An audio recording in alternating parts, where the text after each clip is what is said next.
Hello, everyone. Welcome to your latest episode of the Cosmic Matrix podcast with your host, myself, Laura Matsu, and my husband, Bernhard Gunther. And on this episode, we are going to talk about past lives, karma, and soulmates. And just to preface, I know that some people who listen to the podcast may not believe in past lives, may get into all sorts of fringe beliefs and theories about them. If that's you, this podcast is just going to trigger the hell out of you. But if you're really interested in past lives and karma and soulmates, then please listen, and we're going to share a lot of our thoughts about this. So in this episode, we're really going to talk about why rebirth, why karma. We're also going to discuss the different types of karma and how they relate to requirement or necessity for our growth. We're going to talk about how past lives can affect us mentally, emotionally, psychologically, and physically and spiritually. We're also going to talk about soulmates and karmic relationships from other lives, how to recognize souls that you've known from other lifetimes, how this relates to astrology. And we're also going to answer some Instagram questions that we got about past lives. And in the second hour, for those who don't know, we always do a second hour for members of the Veil of Reality community. So if you want to sign up for that, you go to veilofreality.com under membership, and you can have access to all of our second hours from our podcast. We're going to go much deeper, and we're going to talk about karmic complexes and how they show up in our lives and how to identify what they are. We're going to talk about some personal experiences with past lives, common past lives trauma, ideas on how you could potentially work and integrate with past life memories.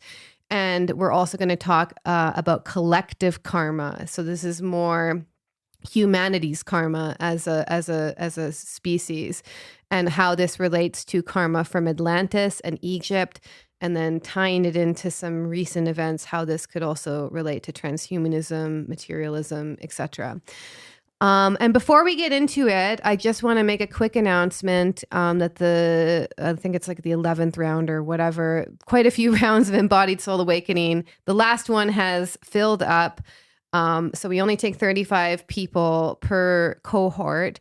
And people are already asking me when's the next one. So I'm just going to throw out some of those dates. Basically, we're going to start taking applications most likely very early June, maybe end of May. And then the dates for the next one will be August to November. However, this one sold out like weeks before. So if you want to get in and to the next round, I highly recommend signing up to the waiting list and putting in your application as soon as we open in mid-May, early June. So if you want to be put on the waiting list for the next program or learn more about it, just go to www.thetimeoftransition.com and you can learn more and put yourself on the waiting list.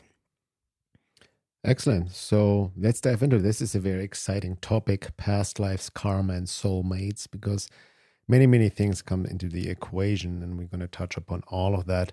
But as Laura mentioned, I just want to also give it a little preface, because I've seen a lot of people, especially in the so-called fringe truth movement, the idea that the rebirth cycle over the ages, actually soul entrapment to keep us in this prison planet. Or that karma is actually a matrix trap too, that there isn't such thing as karma. So I, personally do not believe in these kind of versions or beliefs based on personal experience and having studied esoteric traditions and even from a logical sense. So I feel soul evolution is part of the setup of our soul incarnating over lifetimes and all that. And we're want to share some quotes regarding that. For example, Sri Aurobindo I highly recommend the book, The Philosophy of Rebirth. And he writes, if there's an evolution of consciousness in an evolutionary body and a soul inhabiting the body, a real and conscious individual, then it is evident that it is the progressive experience of that soul in nature which takes the form of this evolution of consciousness. Rebirth is self-evidently a necessary part, the sole possible machinery of such an evolution. It is as necessary as birth itself, for without it, birth would be an initial step without the sequel, the starting of a journey without its farther steps and arrival. It is rebirth that gives to the birth of an incomplete being in a body its promise of completeness and its spiritual significance.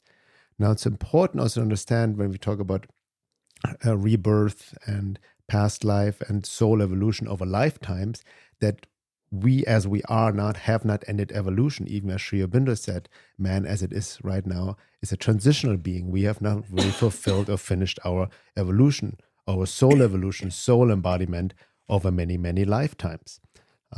So in that sense, rebirth assists in learning the lessons over lifetimes and lifetimes based on the law of karma, law of cause effect, many other universal laws as well. As the soul grows, that's also important. You see this in various esoteric traditions.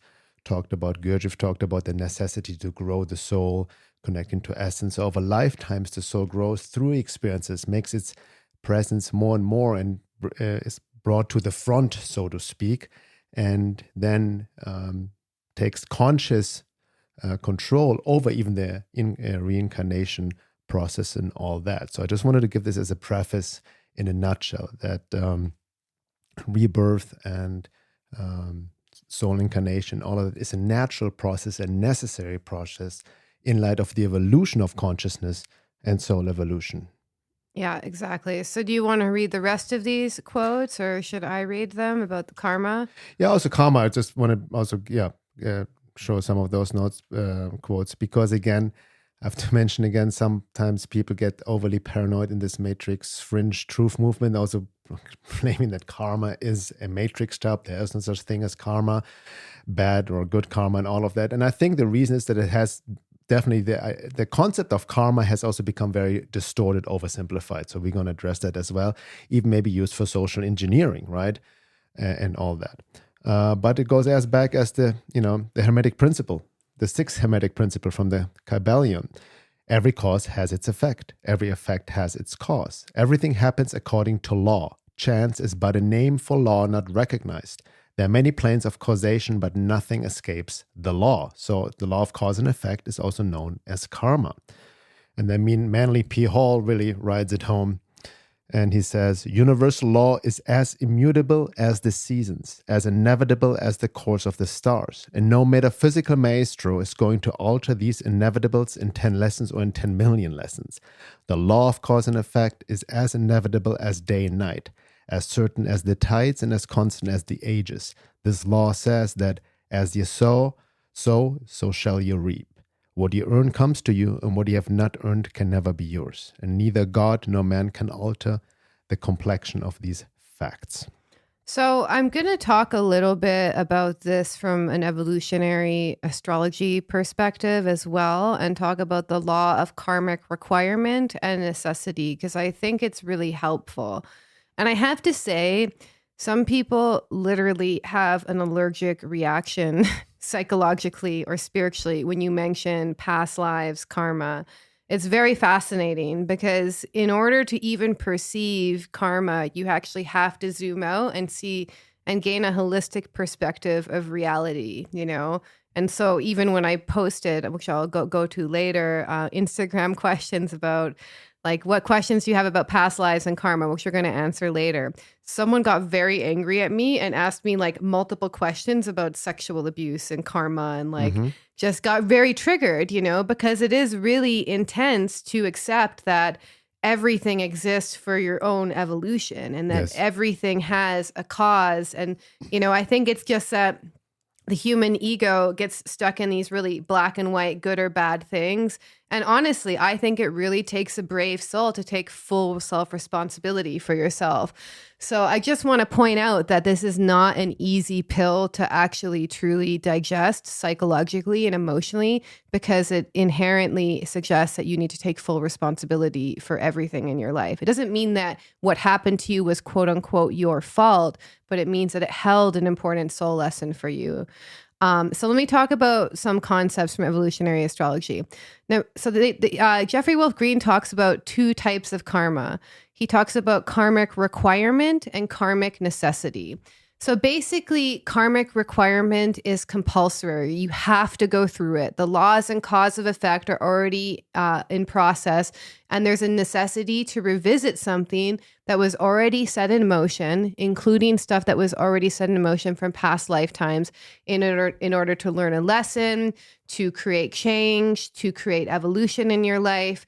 And so in this case, this is where we do see sometimes difficult experiences. So, this is basically when we, when anything we do in a past life caused something in this life to happen, that's karmic requirement. Like, you have to go through it. Like, and this is not black and white. It's not like, oh, you kill someone and you're going to get killed or whatever. It's not like that, because the soul is working with certain lessons, and it just uses whatever experiences it can to learn those lessons.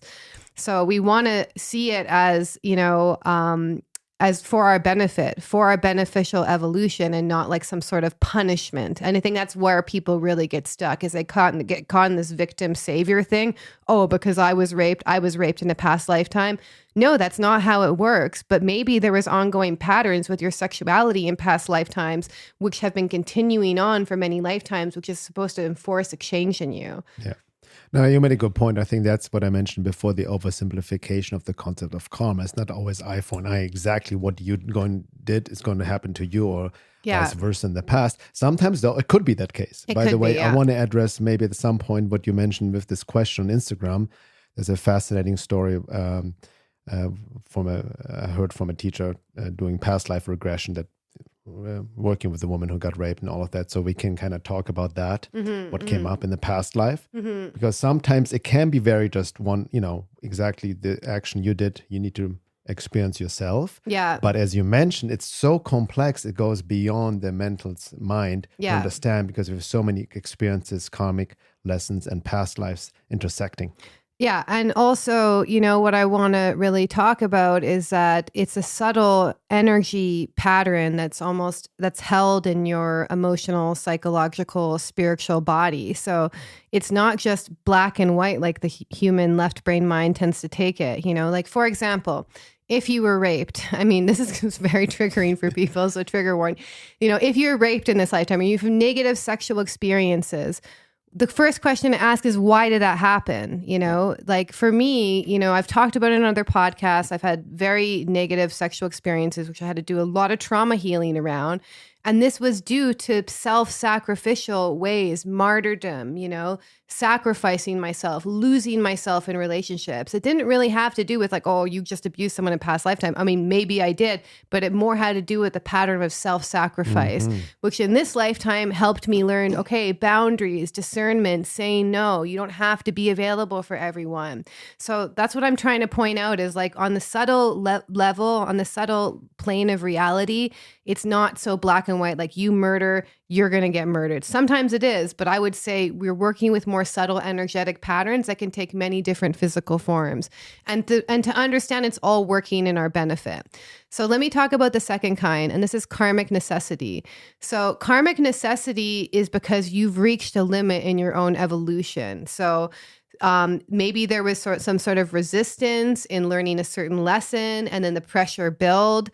Maybe it's even resistance towards something you desired. So maybe, for example, you were wanting to be a really successful piano player, and then you gave up on that dream very young in life because someone told you weren't good. And then the whole rest of your life, you're just working at a regular office and you're watching YouTube videos about amazing piano players. And then one day you're fired from your job, and you don't have anywhere left to go. And then it forces you to explore this talent of piano playing. So basically, karmic necessity is pushing you to grow in a way that your soul wants to grow and evolve towards. So it's not coming because of past circumstances. It's coming because you've become limited in some way, and it's forcing you to explore another option. So it's more oriented towards growth. It's not coming from a cause from the past. And there can obviously then also be very shocking moments, very difficult conflicts going down to the underworld, the descent, very, initiations, which are never easy. but I can relate to that in my life as well. It's not necessarily related to anything karma, in like a traditional understanding of karma of the past. Yeah, it can seem very cold, for this kind of karmic necessity, but it's meant to happen for our own growth. It doesn't mean inherently can be traumatic at times, when we're pushed out of a certain situation, but we need to understand that the soul is trying to move forward in spite of our ego's best efforts to stall it. So it's working in our favor. And to really understand, the soul will attract situations that it needs to move forward and evolve in life. Mm-hmm. Before we go on with the different types of karma affecting the bodies, I want to just quote Sri Aurobindo. And in this quote, it really exemplifies how complex and nuanced karma really is, because everything in a sense is karma, based on the law of cause and effect. So he says, all energies put into activity, thought, speech, feeling, act, go to constitute karma. These things help to develop the nature in one direction or another. And the nature and its actions and reactions produce their consequences inward and outward. They also act on others and create movements in the general sum of forces which can return upon oneself sooner or later. Thoughts unexpressed can also go out as forces and produce their effects. It is a mistake to think that a thought or will can have effect only when it is expressed in speech or act. The unspoken thought, the unexpressed will, are also active energies and can produce their own vibrations, effects, or reactions. So all of it is karma. Mm-hmm. Yeah. And that kind of leads into, how past lives can affect us.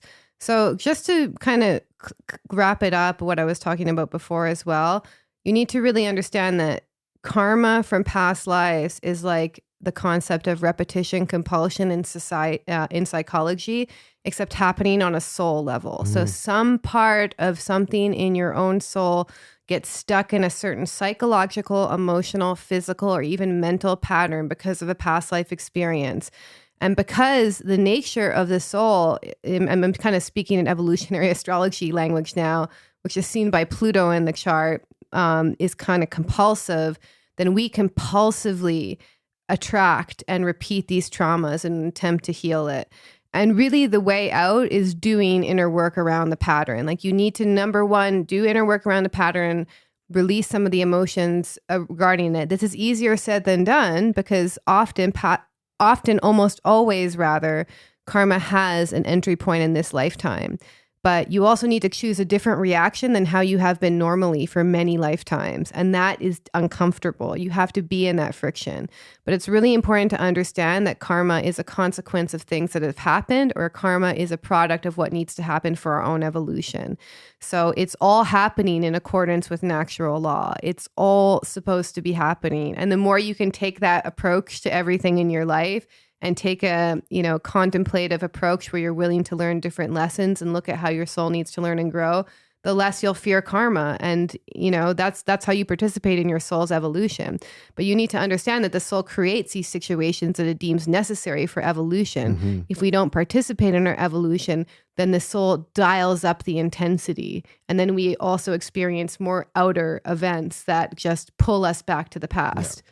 So that's very important. This concept of repetition compulsion. Repetition compulsion is like trauma stuck in the past, in a almost time loop, so to speak, and yes. repeating that.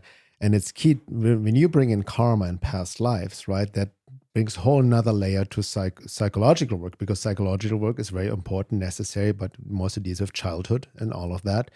But based on what you said, a lot of trauma we're having right now, we could have carried over past lives, ongoing lessons or karmic lessons that then also can get reactivated through a trauma in childhood. Exactly. Correct? Exactly. Yeah. Exactly.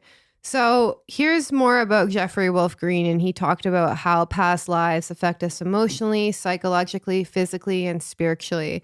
So I'm reading directly from one of his old articles, and he talks about the mental body.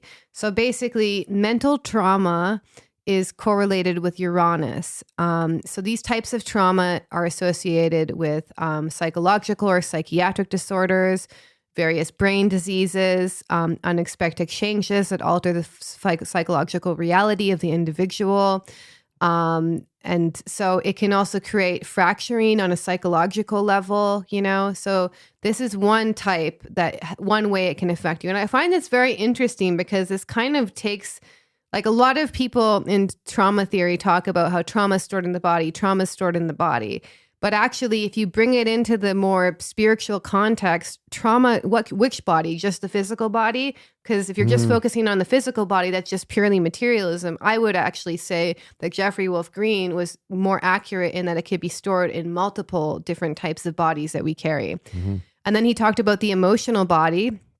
So this is Pluto, So if you want to work with this, if any of you guys are astrologers, look at hard aspects or difficult placements of Uranus and Pluto, and you can kind of start to see where potential trauma could be held.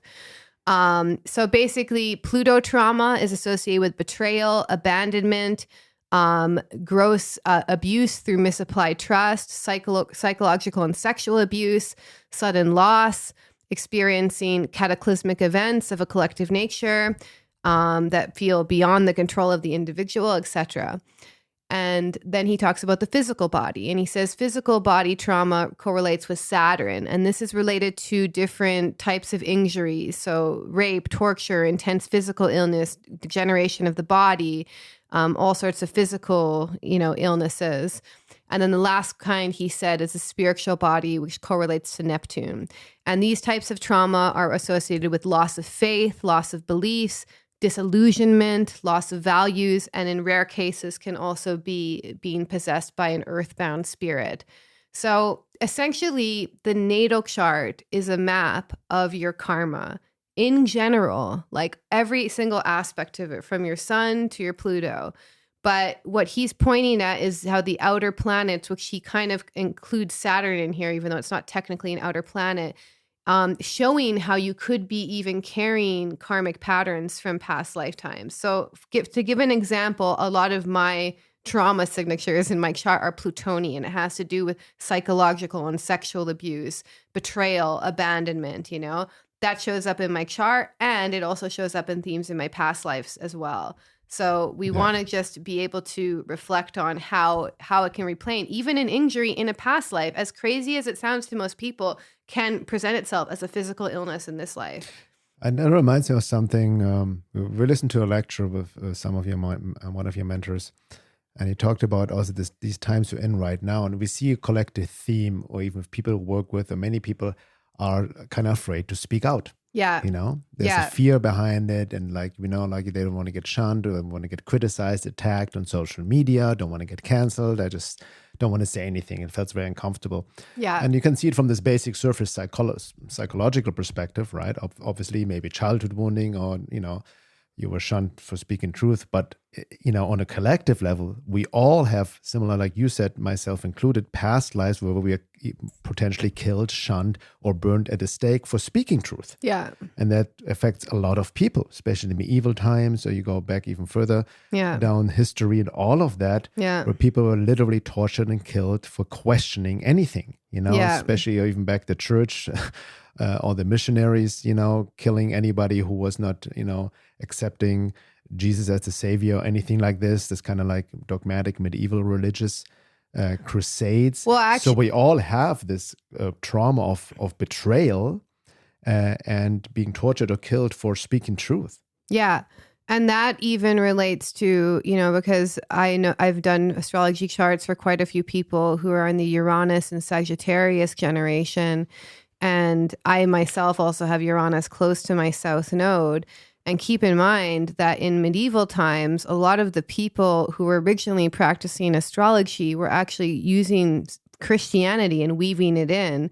But then when the age of enlightenment came and it was all about science and rationalism, if you were still practicing astrology and not moving to astronomy, you were seen as a heretic, and you were killed for it. So there's a lot of these kind of alternative beliefs which are popping up again now, which, by the way, also signify collective karma, because souls tend to incarnate together with groups. Yes. And the things that they're attracted to are indications of themes that they've gotten into in past lifetimes.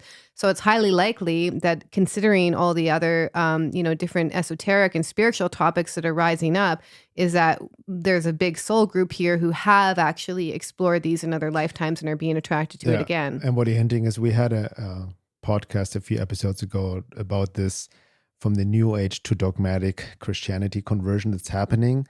And this new rise of neo-dogmatic Christianity very much resembles, almost has a taste of this medieval dogmatic self-righteous superiority belief idea of demonizing anything that they deem not Christian, like demonizing yoga, demonizing astrology, seeing this as demonic, satanic, or all, tarot and all of that. And it has this resemblance of what happened, like you mentioned, in the medieval times. Yeah, so it's very interesting because we definitely have this resurgence of interest in all these different esoteric teachings, all these different spiritual teachings, but now we're also having the rise of the ones who want to burn the witch at the stake and the witch hunts, So this is also part of our collective karma, which we'll go into more in the second hour.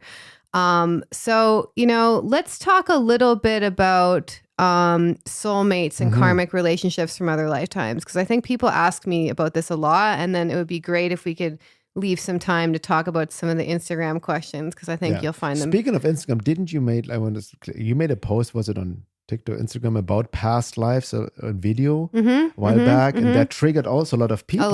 It's very fascinating how this, it's like, people are very passionate about this topic, one side or the other. I think it's because the ego has an allergic reaction to anything to do with the soul. So if you challenge the ego's like conditioned, secure sense of reality, which is not very secure because it gets very triggered, then people tend to break their brains. Because to truly reflect on karma and cause and effect is a profound contemplation. Yes.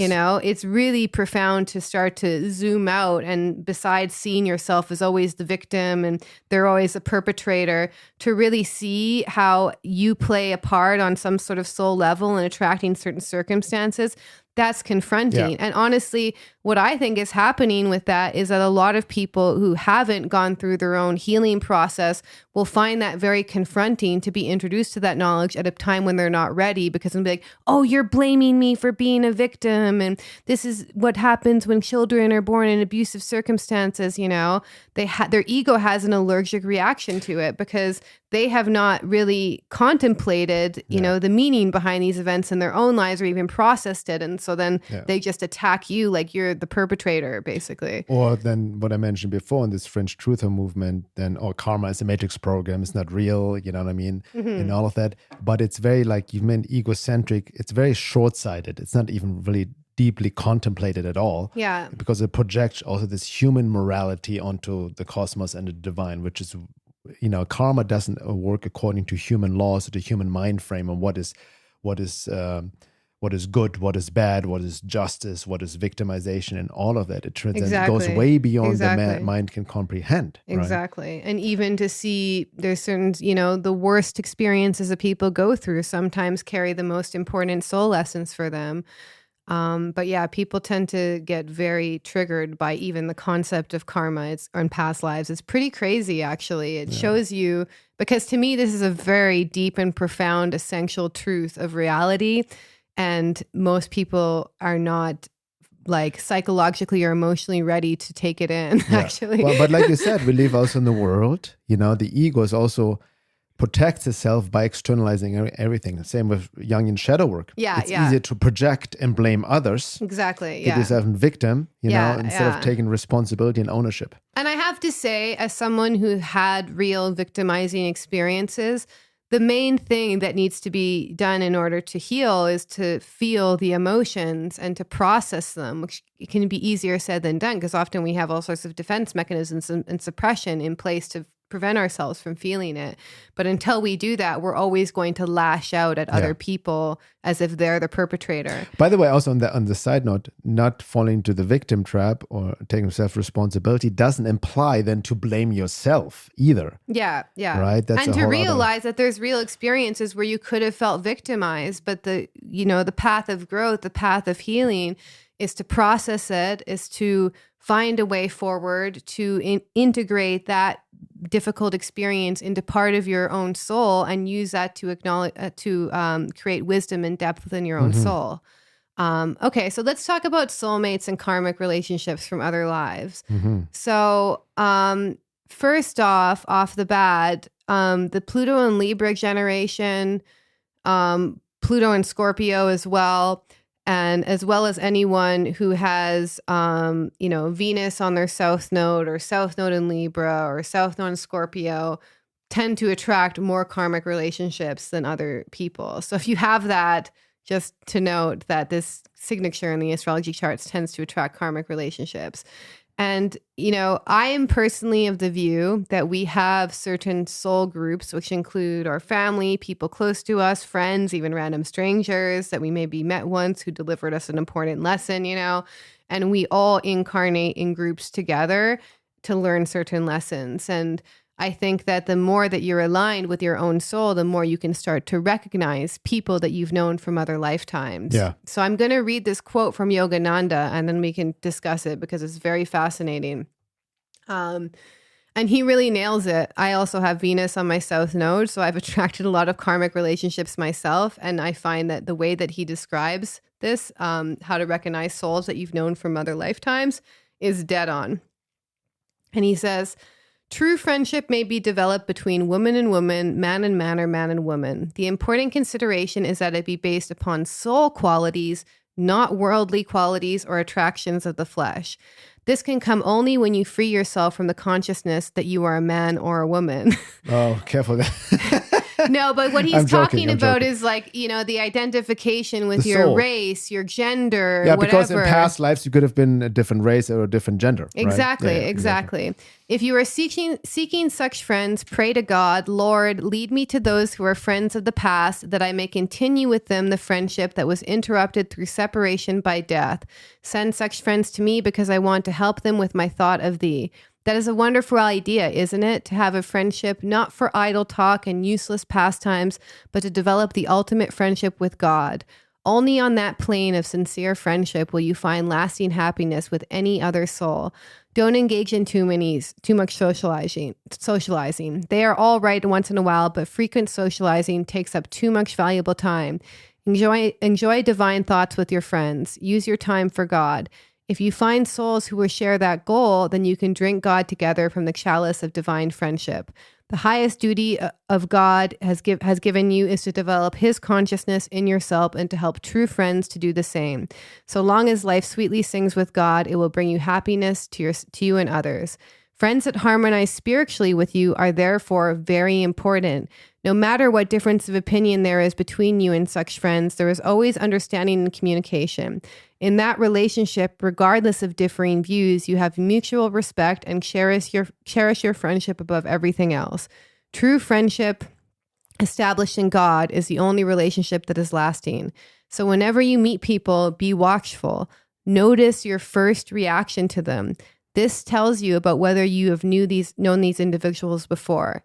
It is not an emotion. Mm-hmm. That's key. Yeah. When you feel in your heart a deep harmony with another person, then you have known each other before. I would actually add to that, familiarity is a really key one. Like familiarity. So when you meet someone and you've just met them, but they feel familiar like an old friend, that's a sign that you've known this person from another lifetime. And not mistaking it for romantic projection. Well, no, that's the issue, right? is That's that exactly. So the unresolved childhood stuff will create a romantic projection where we start to fall in love with someone who resembles one of our parents subconsciously. And then we say, we knew each other in a past life. And then all of the unmet needs from the inner child who's finally meeting their ideal parent figure basically gets projected on the other person. So you have to understand, it's not this deep, intense emotional experience. It's a recognition.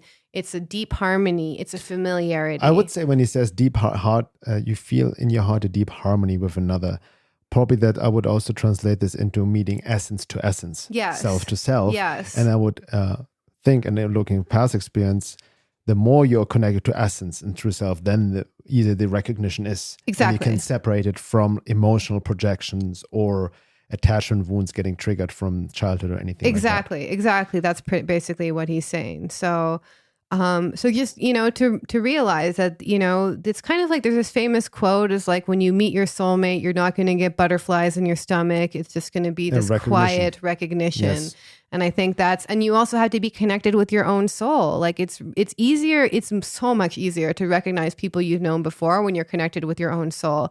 And another thing he pointed out is that it's not based on just like similar opinions, similar views, it's based on this mutual understanding and communication, which like soul to soul. It doesn't even matter if they align politically with you or whatever. That's a very good point. It's not this like-mindedness is being overused, even, some sort of equated with some sort of state of awakening. Yeah. But he also made a good point. It's not based on worldly qualities, right? Yes. Which is this kind of like same view of the world almost in a sense. Yeah, worldly qualities is like, oh, she's so attractive, he's so successful, she's so beautiful, exactly. yeah. Or attractions of the flesh, like that's always the temptation or the weak point for a lot of people.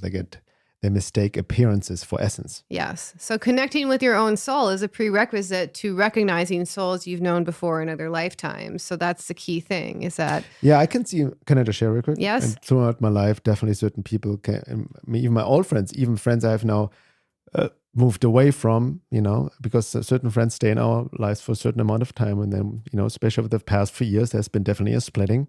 But I can see some of them has been on our soulmates, that come together for a certain period of time to provide certain lessons to each other. Exactly. If I look back, some of my mentors and teachers I've definitely we've interacted in past lives before. Yeah. But I would also add to that soulmates is basically anybody you have a karmic connection or a past life connection, not necessarily like you're going to be in an intimate relationship with. Can be, like you said, family, friends as well. Yeah. I would include in that even enemies. Yes. Can be soulmates. You had you're starting having a battle over lifetimes, I think Castaneda wrote this about it in the teachings of Don Juan. Like you're always dealing with, how did he call them? It slips my mind right now.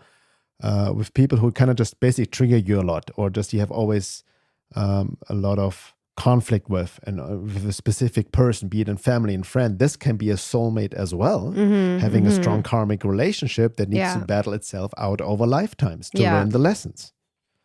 Yeah, exactly. And to really, it is really about learning the lesson. And also keep in mind, soulmate relationships are not necessarily meant to last, quote unquote, forever. Maybe on a soul level, but on a human level, certain people come in your life, come out of your life, and they're there for a specific period. Ideally, if you're learning new lessons, to help you learn and to grow and evolve in a certain way. But it doesn't mean just you had this meaningful experience are meant to be in your life forever. So it also is important to practice this lesson of non-attachment to these experiences. Mm-hmm. Okay, so is it okay if we go into some of the questions I got? Go ahead. Because they kind of address some other points you wanted to make. Okay, so here's a question from... That's a question from Instagram? Instagram, yeah. So how much of obtaining of past life knowledge is too much and obsessive? That's a good question. That's a very good question. So number one, I'm going to share my own perspective on it. I personally think that through your own natural process of inner work, of evolution, you will start to come against complexes that go deeper beyond this life. And then is an opportunity to work with them. Personally, I'm not the one who thinks it's a good idea to go digging, just as I wouldn't go digging in my childhood for certain traumas. I let them arise naturally in my consciousness, and then I work with them. And another thing too is also people need to get clear on their intention. If you're doing it just because you're curious, then, curiosity kills the cat sometimes. That's usually not a good incentive. Sometimes people are doing it just because they want to believe that past lives are real and they want some sort of confirmation. But when that's the case, what will usually happen with those types of people is they'll do a past life regression. They'll get all sorts of memories comes up, or they'll feel I'm just making it up because their left brain is dominating too much. And another thing I've seen people do is they want to find past lives that make them feel special, that make them feel validated, that make them feel larger than life. And that's almost like this narcissistic project where you're like going back to past lives to be like, oh, I was Cleopatra. Oh, I was a king. I was this. I did all of this, right? And it almost reinforces the narcissism in the individual. So I think personally, you should be interested in going into past lives when they start to arise spontaneously in your consciousness, or you start to realize that there's certain core themes that are popping up in your life that are very sticky and hard to let go of. So it's not useful to just go digging yourself. Just let them arise as a product of your own inner work. That's my own perspective on it. Do you mind repeating the question again? Yeah, okay. Like how much of obtaining past life knowledge is too much or obsessive? Yeah, that's a very, like you addressed it very well. Some of them, your views are mine as well, because I've seen a lot of people getting obsessed with this topic, right? And it's almost can turn easily into a practice of spiritual bypassing, intellectualizing your past lives or wanting to have the experience. And it's impossible there to uncover all past life. I think it has its place. It can be helpful. But what I know for myself, that I've processed past life trauma without knowing the specific past life incarnation or knowing that experience, but I was processing through my body the emotion, of deep betrayal, grief, and all of that was definitely past life related, but I didn't have any flashbacks. But it was tied into this life. That's a key thing to note. But that's the karmic retribution. It goes over lifetimes, that line, right? Yeah. Having said that, I've done past life regressions. I've also studied a practitioner of holographic kinetics, an Aboriginal healing modality that works with non-hypnotic form of past life regressions. I've received that a lot. I've worked a lot with clients. It's a good modality. I don't think it's master modality that fixes it all, as some proclaim. It has its benefits, it has its limitations, and all of that. And with some of these experiences, I've definitely experienced a lot of past life that came up in memory flashes that helped me to process certain things. Having said, it can be very confusing, right, as well at the same time, mentally. Yes. And having said that, is the problem truly resolved in your life because of going back to the past? Exactly. That's the real question. Yeah, and the idea is to change the time and all that, but what I was missing was the somatic release approach, on a bodily level and emotional level. It's the key point. So can I add something to that? Yeah. So here's what I've noticed, because I actually have had past life memories come up spontaneously. And they were always hooked into an event that happened in this lifetime. I'm self-aware. Yes. I'm contemplative enough to go into that. But I realized that, number one, if it's truly a past life pattern, it has a very strong, almost energy current within your own field that attracts situations to you. So it becomes very compulsive. It's harder to get over than a regular pattern. But if you do the emotional healing work and release, it becomes easier to make a different choice than the one that gravity is pulling you towards. Does that make sense? Yeah. Because that's what I know. It's too, like, a lot of the stuff is just a continuation. So that's why the mind cannot grasp. It's all multidimensional. Everything is happening at the same time. Anyway, time is an illusion. So past lives is almost, or in a sense, an illusion itself, because everything is happening at the same time, which the mind cannot grasp. Yeah. Right? Yeah. So another question someone asked, I've heard this before, so I want to really address this. Do you feel that those who have a strong pull to not have children are here to end a karmic cycle? Well, number one... Hold on. Can you repeat that question? Do you feel that those who have a strong pull to not have children are here to end a karmic cycle? It doesn't even make sense. It is. Well, I get what they're trying to say. They think that if I don't have children, I'm not going to create more karma, etc. No. I've heard this before. Exactly. So I want to address that because I've heard this before. Number one, you can break major karmic cycles and still have children. And also, the real way to end the karmic cycle of samsara is to literally become enlightened. It has nothing to do. Yeah. That's the only way. But basically. That's a very materialistic view of, just because you produce offspring, then you're in the cycle of karma because of the family line or something. Yes, exactly. You're making more karma within. Past life, that's the whole thing. People are so fixated, identified with their families, ancestors, even race. There's this whole movement now, and understand the multiculturalism that's happening in Europe and the, genocide of the white people. We need to save the white race, but it's very sketchy, dangerous territory. But I ask the questions, why identify with the race anyway? I know from my own past life regression, I've been She's all not kinds talking of about different race, races. Now, I know, understand what I'm saying is it goes, karma in past life goes beyond the family line. Yes. That's what I'm getting at. Exactly. Right? Exactly. And also maybe a strong pull to not have children could be because you had children in a past lifetime and you experienced it as imprisoning. And so you're reacting to a continuation of your past karma with children. Like there's so many different dimensions of it, even the strong pull to not have children could be coming from a karmic pattern or from a childhood wound and all of it. Yeah. Many effects can come in, but you still will reincarnate. Yeah, exactly. With your own karmic. It goes back to the when I mentioned the quote by Sri Aurobindo, everything constitutes to karma. Thoughts, speech, feeling, act, even non-expressed thoughts, non-expressed feelings we avoid, we suppress. All of that produces karma. Exactly. Okay, so this is an interesting question. I have my own thoughts about this. And this person asked, how come souls become reincarnated in a body after death, but we can still contact them? Well, one thing I've read from a couple people who do past life regressions is that there's always a spiritual counterpart of yourself that exists in spirit form. So even though I'm incarnated right now, I also have a spiritual counterpart who can visit other people in dream states and all sorts of synchronicities or whatever. So if a soul becomes reincarnated in a body after death and you can still contact them, that's because their spiritual essence is still able to be in communication with you. That's my own feeling about it. I don't know for sure. I just know that my own grandmother has visited me and she could have been reincarnated by now. And that's the description that I think makes the most sense. Do you have any thoughts about that? What just came to me, I wanted to address something that reminded me of something, but let's go through the questions first and then. Okay, no worries. Okay. This is an interesting one. Well, this is a pretty straightforward answer too. Are we able to sever past life contracts and be free of that karmic debt? Yes, I would say it's not like this like weird cord cutting thing that some new age practitioners talk about. No. You have to learn the lesson. You have to realize what the key part of the lesson was in that experience. And that's how you release yourself from karmic debt. And I don't even, that's also me, this whole wording of soul contract also sounds very new agey. I'm like, it's more like just basic karmic lessons, entanglements. Yeah. Right? And I also think with soul contracts, it's like, you're making it seem like you have it with a specific soul. No, what usually happens is you need to learn a certain lesson around relationships, around yourself, around spirituality, whatever, a certain lesson.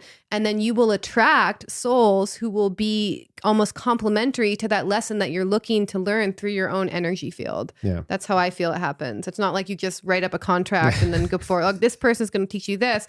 Yes, there is certain complementary You can souls. have also entrapments with entities, bringing them over lifetimes and other beings. So that's another story. Well, yeah, this kind of ties in with this question. Are spells from past lives a thing? Yes, absolutely. I think there's also vows that you can take in past lives, like vows of chastity, vows of poverty, vows to never do something again. You can make vows in past lives, which then basically would show themselves in certain very fixed beliefs. And a trap of agreements with other beings and entities over lifetimes can happen as well. Exactly. Okay. This one's very interesting. Can you have future life memories or memories of being something not human? I would say yes. Like, you have to understand that your past self and your future self and your present self all exist in the continuum. So that's a great question. Your future self is also pulling you forward. Yes. Some people experience that as their higher self. So and memories of being something not human. Well, it depends what you mean. You mean like alien or something, perhaps, but definitely past lifetimes being non-human experiences. I think that's definitely true. Yeah, especially in Tibetan Buddhism, they say that the human realm and the animal realm occupies the same realm. Sometimes I feel like, that's a great question because the future is pulling us towards as well. Right. So, for example, when you have the place and it feels very familiar, maybe you think, oh, I've been here before, maybe a past life connection. But maybe it's also your future self is meant to be there. And that's why you recognize it, because that's the trajectory of your soul. Mm-hmm. Does it make sense? Yeah, exactly. Let's see. how do we know if this is our last incarnation? Well, you would be enlightened. You would be enlightened. Yeah, yes. I think that was I think that's the thing that what a lot of people say, and I've back in my 20s also, this is going to be my last incarnation. I don't know why I signed this contract. This is it. I'm not going to come back. I hear this from so many people. That's the ego, the wounded ego hijacking that concept.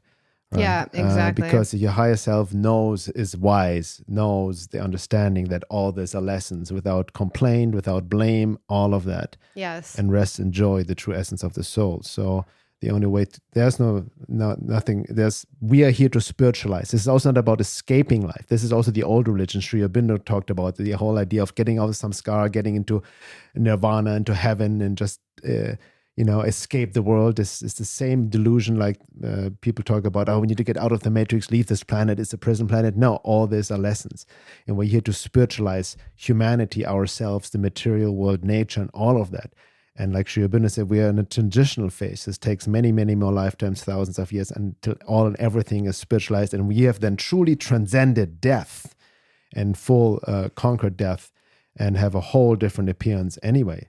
And I really think that in order to really start to understand your karma, including your past lives, you have to be really like a deep sea diver of your own psyche. You have to be so committed to your own inner work, to your own inner workings, and you're also human relationships, because a lot of this karma involves other people, being of service to others, finding a way that you can become a more loving person. There's also, to understand that every single harm you do to another person intentionally comes back around, to have consciousness around your actions, your thoughts, the way that you treat other people. All of this is a way of releasing yourself from the karmic bonds of the past. And honestly, what I see in this world is that a lot of people operate mostly unconsciously. They're replaying the dynamics from the past. They're trying to hurt other people in the way that they were hurt before. And then they just get this pile up of karma. And then they wonder, why is my life so miserable? Why do people not like me? Why do people move away from me all the time? And not wanting to realize that the common denominator is them, and that there's a lesson for them to learn in all those experiences. Exactly. So karma repeats until we repair it. And there's collective karma, which goes in the second of the times we're in right now, re-experiencing almost the end times of Atlantis and also ancient Egypt, which I want to talk about. Immortal death ties into the current time we're in right now, also tying to transhumanism, ties into the COVID vaccine, which, by the way, just that's reminded me of one of these questions.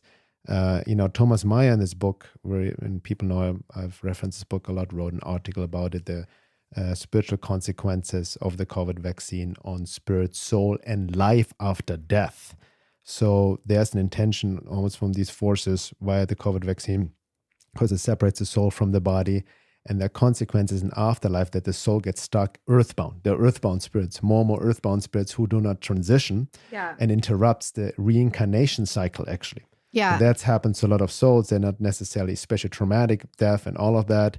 They can get stuck in the earthly realm, in the lower astral realm, until they're released and don't make the transition, so to speak, to reincarnate. Yeah. So that's a big, big danger right now that ties into the agenda of the hyperdimensional matrix control system, all of what I've talking about, in order to separate the soul from the body. So one thing also I want to talk about in the second hour is also karmic complexes and how they're experienced in this lifetime. So if you're more looking at how you can kind of work with this in a somewhat practical, psychological manner, I'm going to be talking about how this kind of plays out.